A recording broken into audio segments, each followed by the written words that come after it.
Buenas noches, profesor. Buenas noches, compañeros. Somos el grupo número 3 y en esta oportunidad vamos a presentar nuestra obra teatral Locao. Todos conocemos a nuestro gran poeta César Vallejo, un escritor peruano reconocido, pero ¿alguna vez se han preguntado qué piensa César Vallejo acerca de Locao? Si quieres resolver tus dudas, iniciemos. Santiago de Chuco es una ciudad asentada en la serranía de Trujillo, en el departamento de La Libertad.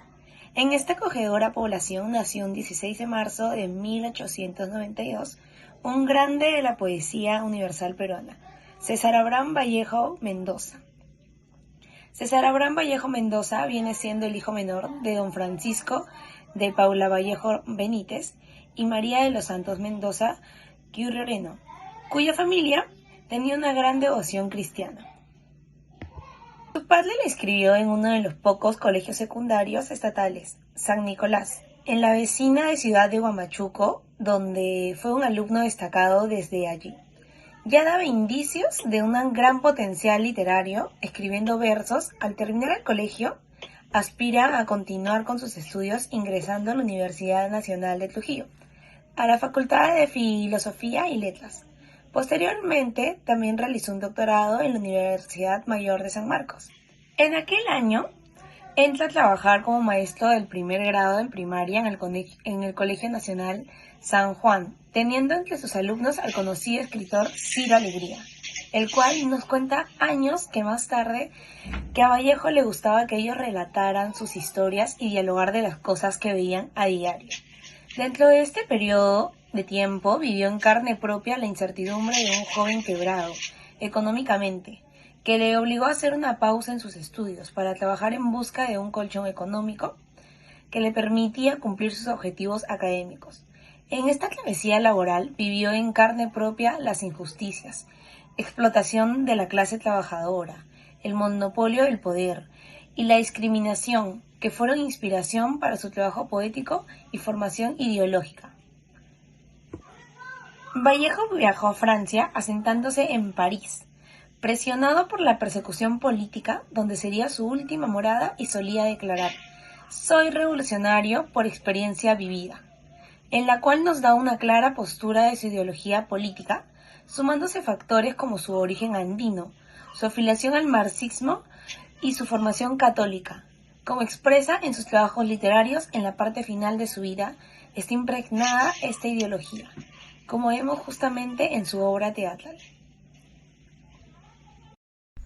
César Vallejo viajó a Francia asentándose en París, presionado por la persecución política donde sería su última morada, y solía declarar: «Soy revolucionario por experiencia vivida», en lo cual nos da una clara postura de su ideología política, sumándose factores como su origen andino, su afiliación al marxismo y su formación católica, como expresa en sus trabajos literarios. En la parte final de su vida está impregnada de esta ideología, como vemos justamente en su obra teatral. ¿Y ustedes se han preguntado qué es lo primero que nota Vallejo al presenciar el cierre de la fábrica donde él laboraba? Por otro lado, Lockout, que fue escrita en francés en el año de 1930, trata sobre la protesta de los obreros ante la cierre de su fábrica. Contra ello se emplea con éxito la huelga, como medio de presión. En ello la lucha de clases entre bandos enemigos y opresores es clara, estableciendo Vallejo dos bandos antagónicos que constan los personajes, lo cual contiene 5 escenas drásticas. Bueno, empezamos con la escena número 1. Los obreros reunidos en el taller de una fábrica metalúrgica toman conocimiento que la fábrica va a cerrar. El propio director viene a comunicarles este hecho. Naturalmente afirma que los patrones no son responsables de esta situación, que se debe a la crisis internacional. Los obreros protestan y deciden ir al sindicato para ver si se puede hacer algo. El pueblo Eso, unido no a jamás lockout, será no a vencido. lockout. El pueblo unido jamás será vencido. El pueblo unido jamás será vencido. Unido jamás.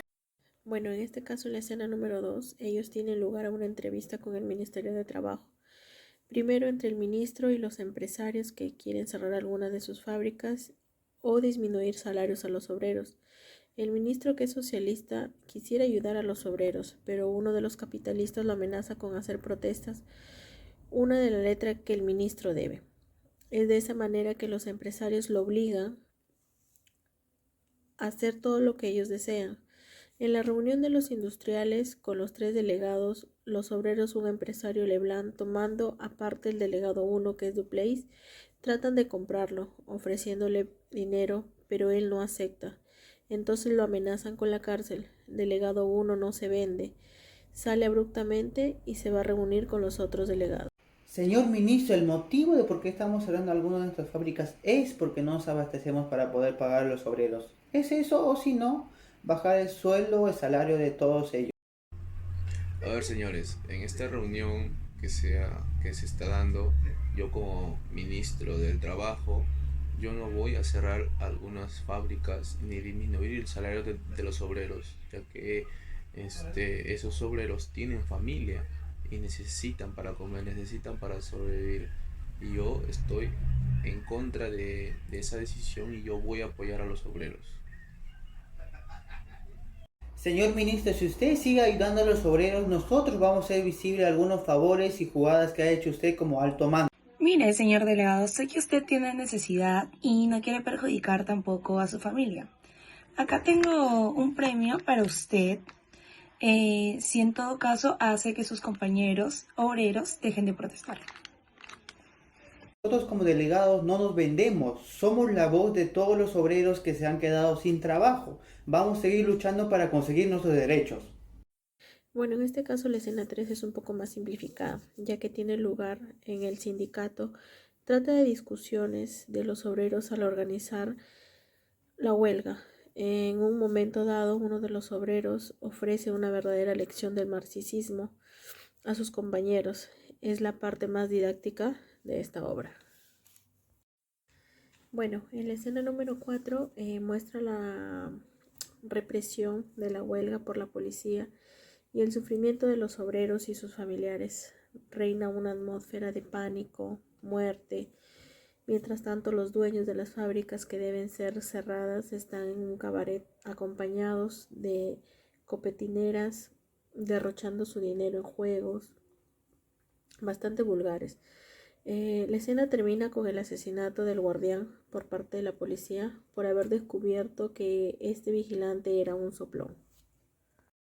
A ver, señores, nosotros como autoridad estamos aquí para resguardar su seguridad. Nosotros no tenemos la culpa de nada.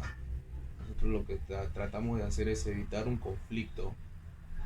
Paremos la violencia. Tratemos de estar tranquilos, no a la violencia. Nosotros estamos para resguardarlo. Espere, señor policía, no dispare, por favor. Yo solo soy el portero, no soy el soplón.